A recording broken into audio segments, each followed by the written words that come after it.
Well, final international break out of the way. Time to get busy with domestic club soccer once again. Advice, analysis, picks, and of course the head-to-head challenge all coming your way over the course of the next 40 minutes or so. Welcome along to Betting Weekly Extra Time, European edition. You're with myself, Dan Roebuck, while senior handicapper Steve Wyss is also with me. Facing off this week, defending champion and French football journalist James Eastham, the challenger this week, and editor of Football España, Ruairidh Barlow. Steve, this is the final weekend of November. It has been a challenging time for bettors in the latter stages of the autumn. And on this show, we are not ones to shirk our responsibilities. Good day to you, Dan, and Rory and James. You're right. I've seen quite a lot of people around on the socials moaning about results in November across domestic leagues, international matches as well. It can be a difficult time of year where there's a change in conditions and weather, managers and league dynamics go to something different as well. The last show we did on the Euro show was a poor one, unfortunately. Not one of our official picks hit from myself, James, or Daniele. So it can happen though sometimes, Dan. It was a tricky round just before the international break. So apologies to those who were following those picks, but stick with us because as we've proven over the whole course of the season so far, there's a lot of talent on here and we'll bounce back pretty quickly. Indeed, we will. And obviously, we've introduced the hot dogs for all of our handicappers. And this is a section, whilst not necessarily official for the challenge, of course, Steve, bettors can follow them if they should desire to. Well, yeah, the hot dog, and we'll talk about that when we get to the hot dog soon. James hit his hot dog again from the last show. That was about the only good winner from that particular piece. But the hot dog is in great profit. I think it was something like 40% ROI. We were discussing this earlier. So there's loads of different aspects to the show, loads of leans, tidbits and things like that, betting strategies. That's what we want to bring to you from the App Because We Win team. Okay, challenge kicks off. James first. He is the defending champion. First play for you here. Rennes against Reims, 11:05 Sunday Eastern, where Rennes are the favourites at -118. Reims +310. The draw +275 here. Rennes' second most profitable team to follow in Liga this season to level stakes on the money line, only behind Nice, who are obviously having a standout season. The market, James, does it continue to underestimate them a little, do you think? Yes, I think it does, Dan. This was one of those picks when you went through the prices before the weekend that was almost too obvious. Rennes, as you've said, are very short price favourites here. Reims are massive underdogs. So I was very happy to back Reims here on the Asian handicap, plus 0.5 Asian handicap, which is available at -104. So you just need Reims to avoid defeat here, and you've got a winning pick. I actually had a look at the plus 0.25 Asian handicap line, which is available at odds against. So there's different ways you can support Reims here, but that's really the point of the pick, is to support Reims because, yeah, I've looked at this all sorts of ways, and I'm not sure why Rennes are such big favourites to win the game. I don't necessarily object to them being the favourites, even though their form hasn't been great. We know there's more talent in the Rennes squad than we've seen so far this season. We also know historically, over the last couple of seasons, they do have a very good home record. They might not have a great home record this season, but we know they're very good at home generally. So that's another factor. So Rennes being favourites, I don't have a huge problem with that. But I do think the price here on Reims of plus 310 is too big. You know, if you just look at the league table, both of these two teams have played 12 games. Reims have got 20 points. Rennes have only got 12 points. And Reims, as Steve and I, we watch a lot of League One. They played really well in a lot of games. They've also actually played well in a couple of the games that they've lost. So I don't think they'll be intimidated here. I don't think they'll go into the game feeling like the underdogs. And Rennes have got a lot to prove because they've only won 2 matches all season. And it's incredible, really, to be -118 when you've only won 2 out of the 12 games. So all of those factors, I think, mean that Reims are undervalued, underrated here. Of course, the big factor we don't know about is we have had a change of manager at Rennes going into this game. Bruno Genesio has left ahead of this match. Looks like we're not entirely sure. Looks like it might have been more his decision than the club's decision, or a discussion of some sort. And they've reappointed Julian Stephan, who's been manager here before. I have to say, I'm not entirely convinced at the moment that the return of Julian Stephan will be a good thing for Rennes. I wait to be proven wrong on that, but it's a slightly uninspiring pick, I feel. I'm not sure it will have an immediate positive effect on Rennes for this game either, but we'll wait and see on that. I think even if it did, to be honest, Dan, with all the other factors, I'm quite happy to back Reims here. I do think this is one of the games in League One this weekend where you have a team who are clearly underrated. So I was very happy to back Reims here. And that pick again, it's plus 0.5 on the Asian handicap, and it's available at minus 104. Reims get the start. Steve, good play for you? It's hard to argue that it's a value play, because a fair price here would probably be Rennes on the money line about plus 140, really, if we're being honest. But it's always brave getting involved in a game when there's just been a manager change, I must say. Anything can happen. And Julian Stephan, I thought he was quite harshly sacked actually before. So it's going to be interesting how he gets on here back at his former club. Previously, when he's taken over the helm at Rennes and Strasbourg before, he did actually have quite a big impact straight away. So whether he can make them an immediate force, I'm not sure. Let's just not forget, though, Reims are a damn good side. They're really well coached. They've got some good players. And, Will Stillwood said before, is one of those managers to watch for the future. So no doubt about it, it's a value pick. A brave pick as well, though, because, like I said, when managers do change, strange things can happen. I must admit, Bruno Genesio has never looked particularly happy on the sidelines. I've done a couple of European games this season, and I've got them again next midweek. So a change of coach. I won't be seeing his face looking on. Rennes, incidentally, the worst money line P&L to level stakes this season, minus 907. They have been dreadful for bettors. We're going to stick with the new coach chat here as we get Rory's first selection. We go to Spain, obviously. Villarreal plus 114, Osasuna plus 245. Now, there has been some significant money for Villarreal, Rory, since you put up the selection in our WhatsApp group, and there is a significant change of coaching. You are hoping for a bounce here. Yeah, absolutely. And Marcelino Garcia Doral is back in after his very brief spell at Marseille, and I think he's going to have more of an impact at Villarreal than he did at Marseille. Just to I'll give you the actual translation and then the idiomatic translation of what Captain Manu Trigueros said this week. He said about Marcelino that you want a coach who touches your eggs, and when Marcelino's around, you have to clench your arse. The idiomatic translation that I went with was somebody to break your balls and somebody to make you grit your teeth. But that gives you kind of a sense of what kind of guy Marcelino is. He's been at Villarreal before very successfully. He's a very demanding coach. And I think Villarreal are just happy. I mean, you've got players talking about a sense of relief with him coming back.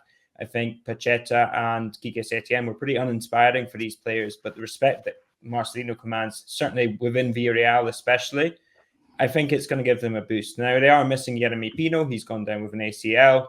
They're missing Surlot, who's also gone down with an injury, but I'm banking a lot of my hopes on Gerard Moreno. I mean, 6 goals and an assist in his last 5 games. He is on the kind of form that got him onto the Ballon d'Or shortlist a few years ago.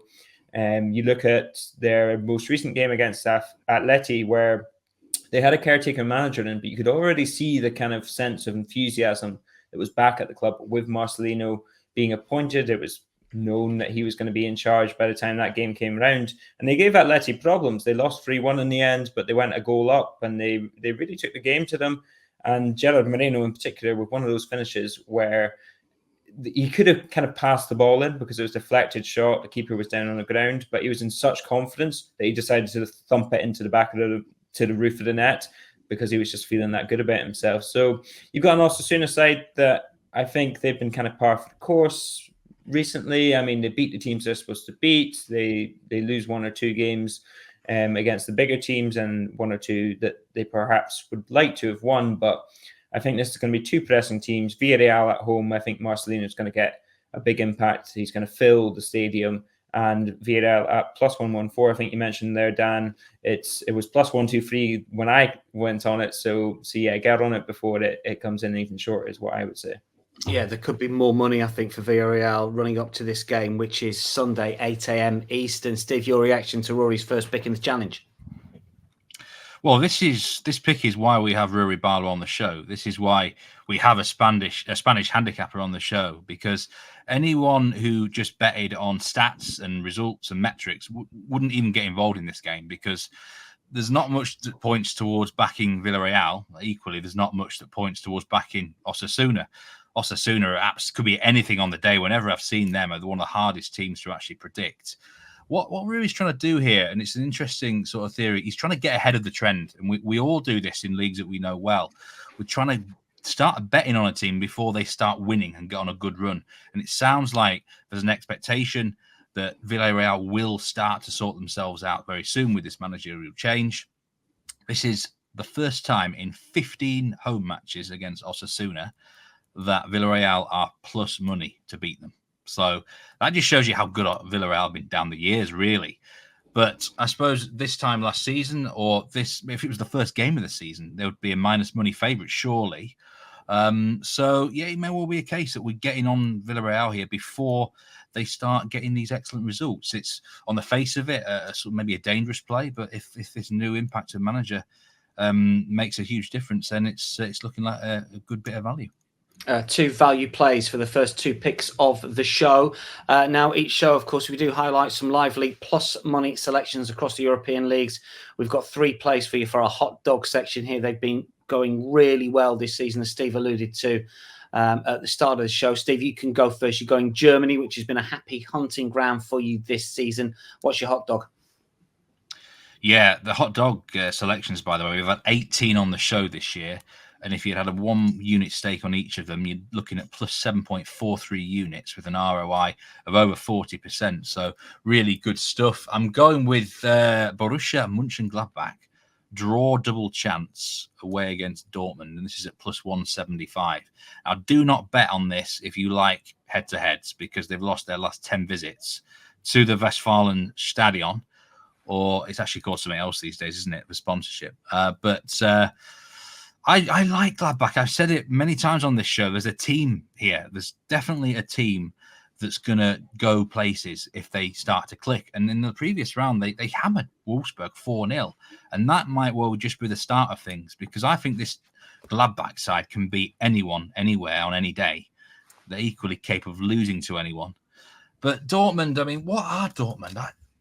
I know someone really well, and who bets a lot on European football, and he is completely ruling out Dortmund games right now. He can't get a read on them. They might be the hardest big team in Europe to predict at the moment. You just don't know which version of them is going to show up, but they've got the 5th worst expected goals against in the Bundesliga. That's really poor, isn't it, for a side of their stature? So Gladbach, we know they've got offensive weapons like Frank Honorat, Jordan Sabaccio, Alassane Play, Kvanchara. They can hurt them on the counter-attack. And I think they can come here and finally put to rest this head-to-head. They have beaten Dortmund at home quite a few times in recent years, but I think they can come here and get a result after the international break. Dortmund have got injury problems, injury doubts, the likes of Nementia, Chan, people like that. I think it's a big price just for Gladbach draw double chance. And this might even be a bet at the end of it. I'm a little bit unhappy because I did consider them straight on the nose, actually. So I've kind of taken the safe option here, Dan. But I think Gladbach can more than match them and give a really good account of themselves. Yeah, safe options, but still plus 175 draw double chance. Gladbach at Dortmund, Saturday, 9:30 Eastern, 9 a.m. Sunday Eastern. James, you've been excellent with your hot dogs. You're going down a similar vein here. You are 2 from 2, playing shots for certain players. And once again, you found a bit of value for us at a fair price, at a big price. Yes, so I've done my usual thing, Dan. I've been through every single price in League One this weekend, and I think I found the player who is the most out on the market. And the market, I should say, as you pointed out, it's the over 0.5 shots on target market, which is available for all the games in League One with BetRivers. And the player is Kevin van der Kerkhoff of Metz. It's not Rennie van der Kerkhoff. In my head, I keep saying Rennie van der Kerkhoff. Any fans of 1970s Dutch football? I'm going to say must be a grandson, not a son anyway. I've underlined it twice. It's Kevin, not Rennie. It's Kevin van der Kerkhoff of Metz. Yeah, so he's available here at plus 240 just to have over 0.5 shots on target for Metz this weekend. Now, the thinking here is mainly tactical, actually. Van der Kerkhoff, a lot of people who do know him might know him as a right back. He played right back quite a lot for his previous club, Bastia, in France, and he's played there a little bit for the Algeria national team. He's actually starting to be used as a right winger for Metz. Sort of one of these double locks that they have on the wing when you play two fullbacks. And I think if he starts this weekend, he will probably play as a right winger and not as a right back. We saw him there in a couple of games before the international break. He got a goal from that position against Nantes, I think it was, in the 3-1 win. He's very good at getting into goal-scoring positions on the right when the play builds on the left. And I think the manager there, Bologna, will probably see in a squad with very few attacking weapons, actually, this might be something worth pursuing on the right wing. So I think at the moment, this price on Van der Kerkhoff doesn't really reflect where we'll be playing for Metz. And if you look through all the prices, actually, on the Metz game this weekend, there are 9 players being offered on the market by BetRivers, and he's priced up as the 9th most likely to have a shot on target. I don't really think that's fair based on where we think he'll play. So he's not a guaranteed starter. He might not start, in which case you'd have a void bet here. You get your stakes back. But if he does, I do think you'll get a run for your money with him. So that's Kevin van der Kerkhoff, and it's over 0.5 shots on target, and it's available at plus 240. 3 p.m. Friday for Rory's hot dog. No pressure with this one, Rory, because this is when the BetRivers or the Betting Weekly Christmas party is ongoing. So myself, Steve, there's about 15 of us going. I know that James, you can't make it, and Rory, you're in Spain, so you can't. But there's going to be a lot of focus. We'll have had a few drinks. We'll be watching whatever games on the TV, which will probably be this one. So all I'm suggesting is, with the boss Nigel and various other BetRivers and Betting Weekly experts, the pressure is on for your hot dog. Well, sit back, relax, enjoy your Christmas dinner, and you get the money in. But I'm going out on a bit of a limb. I think the hot dog is for something that you have a good feeling about, but is obviously a little bit longer in terms of the odds.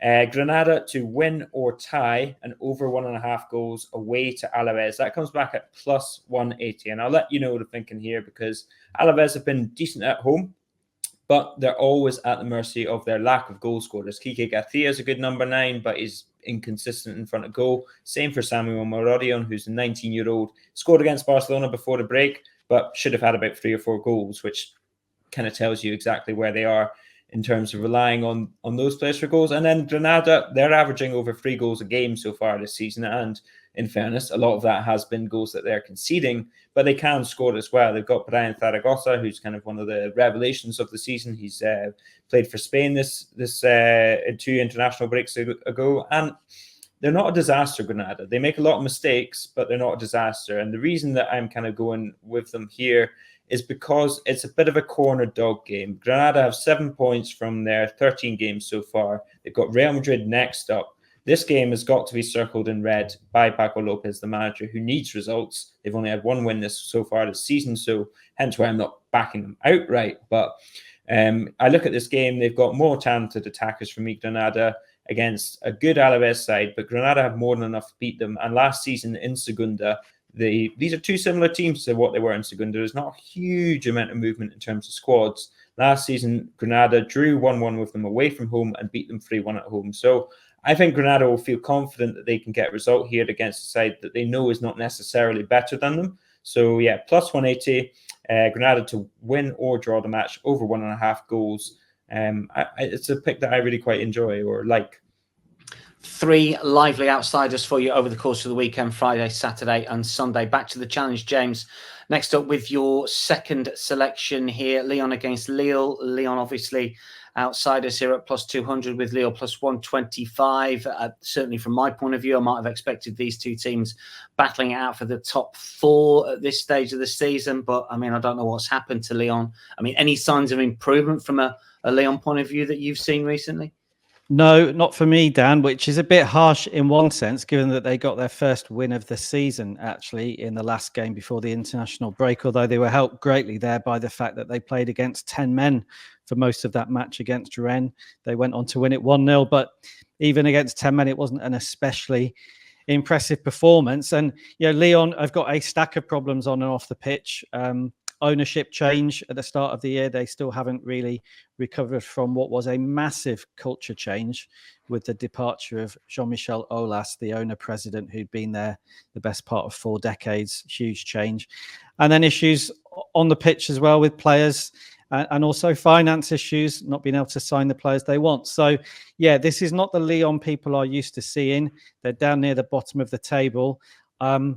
Again, Steve and I have mentioned this before on the show. I think, will they actually be relegated? I don't think they will be relegated, but I'm coming around to the point of view now that Lyon might well be in a relegation battle because there's not many signs at the moment of improving. And we're more than a third of the way through this season in League One with only 34 matches. So lots of problems. And yeah, on the game this weekend against Lille, Dan, I'm backing under 2.5 goals here, which I was a little bit surprised to find available odds against. It's plus 108. And it feeds into a broader theme really in League One this season, which is that the goals count is down across the matches.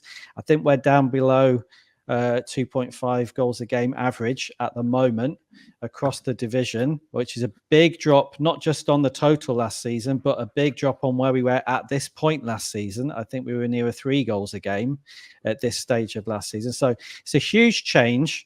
The goal count the last 2 weekends before the international break was really low. We had a lot of 0-0s, games with 1 goal, hardly any overs matches. The question for the bettors is, well, how long is this going to continue? Is this a season-long trend, or is it something that we'll see regression and we'll see more goals at some point? I'm not completely convinced either way at the moment, but I do think there are individual games still where the unders are going to offer value. And this is one of them this weekend. I think plus money on the Lyon-Lille game for unders looks really, really good to me. Lyon have been negative. They're trying to get out of trouble by sorting out their defense first. It was noticeable last time they played at home to Metz. They had a back 5 at home to a Metz side that Lyon really should be trying to beat easily. I wouldn't be surprised to see something similar here. And just very basically, both of these teams have struggled to score goals this season. I think they've got something like a goal a game between them in terms of what they've scored, not conceded. Across all the games they've played. So there aren't many goals in these two sides. And I think Lyon, even though they're their home side, will probably try to make it quite negative because that seems to be the way their manager, Fabio Grosso, wants to focus the attention of the players at the moment. So I think unders at the moment in France, Steve has been saying this as well on the show, is the way to play. Some of the games will start to get shorter with the prices because of this trend. But I think this one at odds against is worth taking. So yeah, under 2.5 goals here at plus 108 is my pick. Both Lille and Lyon, if you've been playing unders, profitable this season. Steve, your thoughts on this one? Yeah, and James makes a very good point about the unders across France right now. I've mentioned this in recent shows. I actually think if you betted on every single game in Liga under 2.5 goals before Christmas, I think you'll be in profit because the lines are still not low enough. Even this weekend, there's only a couple of matches with a 2.25 goal line. Every match bar one, both teams to score yes is a minus money favourite. I mean, would you back both teams to score yes here at minus 150, Lyon against Lille? That's way too short. And the value is definitely on both teams to score no and unders right now. And just a point about Lille, and a lot might wonder why they are involved in so many low-scoring games. Well, last season, they actually had the best expected goals against in the whole division. They're actually a far better defensive side than everyone gives them credit for, really. But there's some trends and worrying trends now at both seasons. They actually underachieve in front of goal. I don't know how they managed to do that. It's got to be something to do with the system, because they've got the players. They've got a top quality number 9 striker in Jonathan David. So I don't know what it is. They miss chances. Lyon, I think, are just wanting to accumulate some points now. Grind some. This is the sort of match where a draw's okay for Lyon. So it could well be a tight and turgid affair. These primetime games in France have been awful recently, like dire, like genuinely awful. And this, hopefully, for the sake of James's bet, will be a similar sort of contest. If I had to gun to my head prediction, you're looking at a 1-0 win for Lille. 2:45 Eastern, you're right. It is the marquee game Sunday night in France. Just very, very quickly from both of you. Is unders a consequence, James, of a curtailed season? Just a 34, not 38? Is it 34 game season? Is it a consequence of that or not? Or I don't think so. I don't really buy that theory. I've heard it put forward. I don't really see why you would be more inclined towards unders this season than last season when 4 teams went down. Somebody better equipped with the maths than me might be able to put a case for it. But I honestly don't think so. I think saw something on social media not that long ago about some of the work being done by coaches in League One out of possession. And the fact that teams are doing better out of possession. Again, I'm not a metrics guy. I don't have the numbers on that. But I think it's more likely to be something to do with that. We do have some interesting coaches in League One at the moment in terms of the work they're getting their teams to do off the ball. I think it's more likely to be that. But to be honest, at the moment, I'm still open-minded about A, what it might be, and B, how long it's going to continue. Steve? I think it's a lot. I think it's to do with the managers. There's a lot of negative and defensive managers in the league right now. That's my biggest explanation towards these lack of goals. Real Sociedad against Sevilla. We're going to take in next. Rory's second selection here, 10:15 on Sunday morning. Villarreal minus 137, Sevilla plus 400 here. The draw plus 265. Rory, Villarreal have been excellent this season. Only lost to Barcelona, Real Madrid, and Atleti. I make it, and have lit up the Champions League as well. What's your play here? Yeah, I took the words right out of my mouth there, Dan. I'm going to go with Real Sociedad to beat Sevilla and over 1.5 goals. That comes back at plus 116. You mentioned the defeats there. I mean, they've won 5 of their last 8. I think only one of them was a draw against Rayo away from home. That was kind of a late goal for Rayo. That's the sort of thing that can happen at Vallecas. And Real Sociedad are also averaging 3 goals a game, slightly more in favour of themselves. They are missing Mikel Oyarzabal, who's been injured, but I think they've got enough resources here. They've got 3 strikers, basically, that can all come into the side. Carlos Fernandez, Umar Sadiq, and Andre Silva, who's fit again as well. So Imanol Alguacil's got options. He's playing a Sevilla that have not won a league game under Diego Alonso. They've actually drawn their last 5 La Liga games in a row. And to their credit, Sevilla always compete. They got a draw against Real Betis in that time, and they got a draw against Real Madrid in that time. But look at both of those games. Betis squandered a number of chances that they really should have scored, to be frank. And Real Madrid, even though Sevilla came into it late on, Real Madrid should have scored a couple in that first half as well. So I think these draws have been slightly kind to Sevilla in recent weeks, and their performances against Arsenal, who are a more kind of well-rounded side, really kind of put them in a portrait, to use a very Spanglish term, but really kind of showed you what you were looking at in terms of the Sevilla side. I just think Real Sociedad are a better team. They've got more resources. They've got Kieran Tierney, who's meant to be back for this game as well. I think they'll beat Sevilla, and I think Sevilla, once they go a goal down, that's when the gaps tend to open up. And Diego Alonso, we've not seen anything to suggest that he's really turning around the Sevilla side. I mean, he's 7-8 games in, and he's still talking about an opportunity to prove themselves and an opportunity to turn things around. Real Sociedad are too good for them, in my view. Steve? I've not actually seen Sociedad play in La Liga this season, but whenever I've watched them in the Champions League, they've looked like a really, really good side. Their metrics are nothing special, though. So they've actually overachieved at both ends of the field. They've overachieved by 4 points. So I don't get that. I think they must have must have a good goalkeeper. They must finish their chances really well. Teams like Alaves have got better metrics than them. But you say, whenever I've seen them, they've looked good. So it's hard to sort of argue against them beating a Sevilla side who just seem to be quite bang average really this year. A lot of draws. So I suppose maybe the draw's the risk, or how much do you fear the 1-0, exact 1-0? I think RJ got done by a Sociedad 1-0, didn't he, on a pick a few weeks ago? But yeah, like I said, I have no complaints about Real Sociedad. That's how you pronounce it whenever I've seen them in Champions League. Just don't call them Sociedad, Steve. I haven't got my yellow card with me. Just on Oyarzabal, Rory. He missed a lot of last season. I guess they got used to playing without him, didn't they? Yeah, pretty much. And to be fair to him, he's been back in form, but he's being used as a number 9 basically by Alguacil because their others haven't been in form. But I mean, Umar Sadiq's a goal scorer. I mean, you put him in the side. I've been saying previously on kind of other podcasts, just analysing them in general, give Umar Sadiq a run, and I think he'll start scoring goals for them. I think it's just a case of they've got Oyarzabal, things function really well with him. And so why kind of change things for Alguacil? But they've got enough goals in them, and Kubo in particular, he's a match winner right now. He's in really good form. Worth watching just for the pleasure of it. He is a terrific player, and he's a player I think that's coveted elsewhere, isn't he? Let's get some best bets from our senior handicapper. Steve, terrific work on the World Cup qualifiers in South America on Tuesday night, 3 from 3. Rory certainly went 2 from 3 over the course of the European and World Cup qualifiers when we had Rory on the international show as well. So 2 inform handicappers. What are your plays here? Starting France with the one that you like, Saturday, 3 p.m. Yeah, I mean, you could say I've kind of caught the underbug recently, Dan. You know what month it is, don't you? It served me well.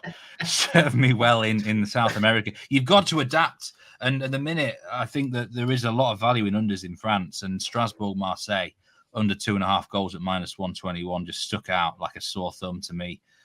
Patrick Vieira at Strasbourg. I mean, I don't want to say he's a bad manager or a bad coach. That's unfair. But I'll tell you what, if I was a fan of a team that he was in charge of, I'd be bored stiff. Like, seriously, you watch like Palace team in games like this against a team that have got a bigger, higher reputation. He's so negative. He parks the bus. He's very defensive. They've got an incredibly low XG, Strasbourg. And, you know, this is a prime time game. His mentality going into it is not to lose. So I think this is this match. Probably Marseille will nick it, actually, maybe 1-0 or something. Marseille, I've noticed recently under Gattuso, have been a lot more better defensively. He's clearly been working on coaching on the structure and organizational part of Marseille. So I think they're going to be pretty hard to break down as well. It should have been a 0-0 against Lens last time out. And it's just a recipe for very few goals and very few chances. The only thing that will change is if Vieira has to chase the game, he will then open up sometimes. And that's the concern. But I'm just struggling to see where these goals come from. Like I say, these primetime games in France recently have been an awful watch, Dan. You know, we need to get you on some of these, on commentary for some of these to liven them up because they've been awful. So under 2.5 goals, I think this line should be 2.25 or even closer to 2. I am on a game that's featured in the show, but we've not got to it yet. James, very quickly on Strasbourg-Marseille unders for Steve. I think he is a bad manager. I'm going to say it. I think, and I'm leaving Crystal Palace out of this because I don't really follow the Premier League, but I think the job he did at Nice was average. And I think he's made some odd decisions in the Strasbourg job. The oddest of all was using pre-season to use a tactical shape he then abandoned when the season started. I don't understand it. So I think that they've been unlucky, and Vieira, actually, to be fair, has been unlucky in the sense they lost Habib Diallo, their best striker, just before the season started. He clearly wanted to go. There was nothing they could do about that. I think if Vieira had got the Strasbourg team with him at the point of the attack, he'd probably been much better shape. So I suppose that's an argument about, you know, players being more important than managers. But yeah, I think the unders here is a good shout. It's one of, as we've said, it's one of 4 or 5 games I think you could look at in France and think that is an unders pick, and then it's just a case of looking at the prices and seeing if you think it's good value. I don't want to give you. I have a friend who's a Strasbourg fan who finds Vieira infuriating. Yeah. Well, unders. Incidentally, EPL show. I don't want to give it all away, but Nigel is suggesting that there might be something like 9 unders, and that he's gone for that 600 to 1 parlay or something. So it might be worth having it in League One as well. Speaking of overs. Germany is the place, has been all season. Steve, your second pick is in Germany, but the line is changing. The odds are changing. It's no longer 2.5 or even 2.75. Where are we going for your play? We've got to have some over love somewhere on the shows this week, haven't we, Dan? So I'm going Heidenheim Bochum over 3 Asian goals at plus 110. 2 of the poorest defenses for me in the league, both in terms of how many they conceded. The metrics are terrible. Heidenheim, for me, it's very worrying. I actually think Heidenheim at plus 120 to be directly relegated could be a good outright bet, because there's no way they can sustain these metrics and finish outside the bottom 2, in my opinion. Do you know what, Bochum, you've got a soft spot for them, haven't you, Dan? Let's be honest. Well, I had earlier this season, they were I thought they were a bit unlucky in games, and I did make a little bit of money on them. But not really now there is support for that. They have been unlucky. They are the biggest underachieving offensive side in the league. They've actually got the 7th best XG in the Bundesliga. If they start converting these chances, they're probably going to be just mid-table or a little bit below that. So, and this is a great chance to start converting your chances against the worst defense. So let's take over 3 goals here. I'm going to word a bit of caution here, because the Bundesliga is starting to trend downwards for goals. And I think a lot of it could be the time of year. I've checked the weather forecasts here, and this isn't a part of Germany. It's in the sort of the south region a bit. It is going to be cold, 3-4 degrees. Is that going to make a difference? RJ made a very good point on the reaction show a few weeks ago about how the human body reacts to colder weather. Very fascinating stuff. So that is a slight concern. And look, if this match clearly goes under, then I'm starting to look elsewhere. But over 3 goals with these 2 sides, it's just, for me, a no-brainer pick. Let's get some leans, and we're going to have to rattle through these.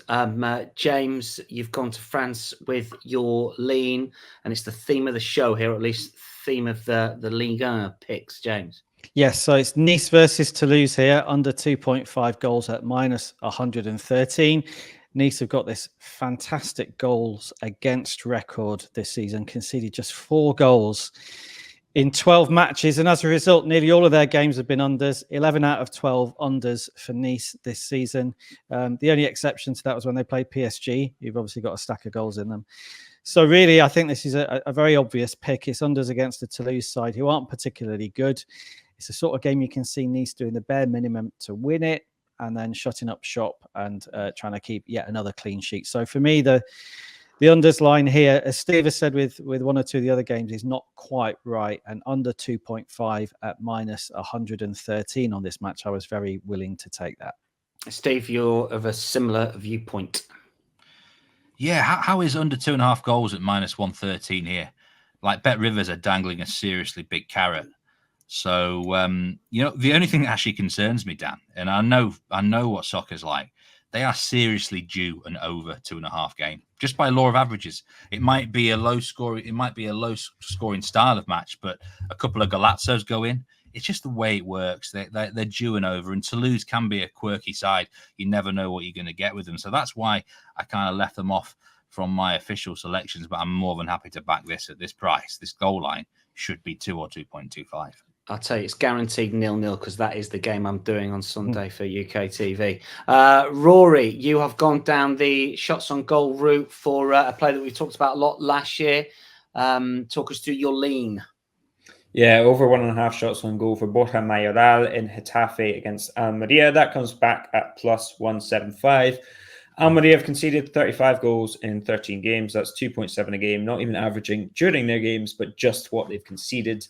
They're in dire straits. They're in desperate need of a result. Getafe at home are a good, solid, strong side, and Mayoral is in good form. I think he's likely to miss, 2 or 3 of every 5 chances, but he usually hits the target with them. So yeah, that's where I'm kind of going with this, and I think Getafe will have a good chance of scoring at least 2 or 3 goals in this game, and yeah, I think Mayoral will be on the end of their chances. So plus 175, over 1.5 shots on goal against Almeria.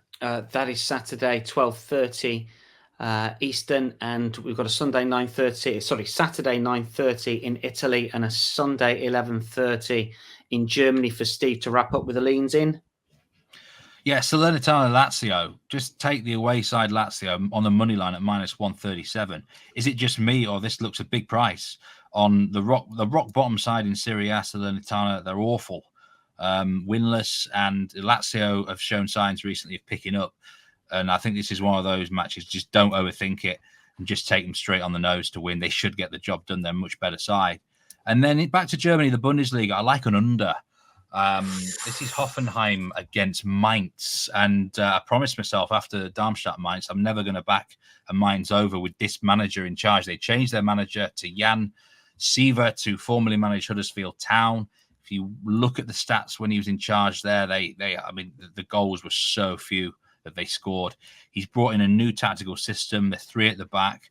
They've genuinely restricted the likes of Leipzig and Darmstadt to very few shots on target.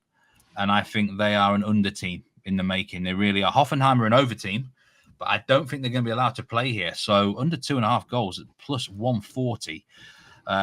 Similar. This is where I'm actually going to use the weather as a reason as well. It's going to be pretty cold down there in Hoffenheim. So just whilst this new manager is there and we're starting to get used to his trends, then there could be some real value on under 2.5 in all Mainz games. A rare unders pick in Germany as a lean for Steve. Hoffenheim against Mainz, 11:30 a.m. Sunday Eastern. Let's just remind everyone of the challenge picks. James, your 2 selections as defending champ this week. What are they? Yes, the first one is on the Rennes versus Reims game, and it's Reims 0.5 Asian handicap at -104. And then also in France, Lyon versus Lille under 2.5 goals at +108. Rory, what are your plays? My assault on the throne runs through Villarreal beating Osasuna at +114 now, and Real Sociedad to beat Sevilla over 1.5 goals in total. That's +116. Rory's picks are bigger prices than James's picks. We are due a clean sweep. If that happens, Rory wins. Steve?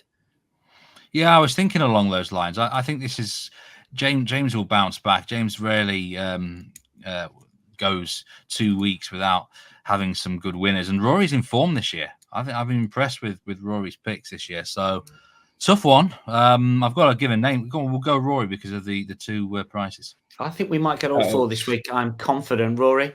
Hopefully you'll be back. But if not, James, we will welcome you regardless. Steve, James, Rory, thanks for your company. Good luck to one and all. We keep everyone updated, of course, via our Twitter feeds. That is a wrap for Betting Weekly Extra Time European show.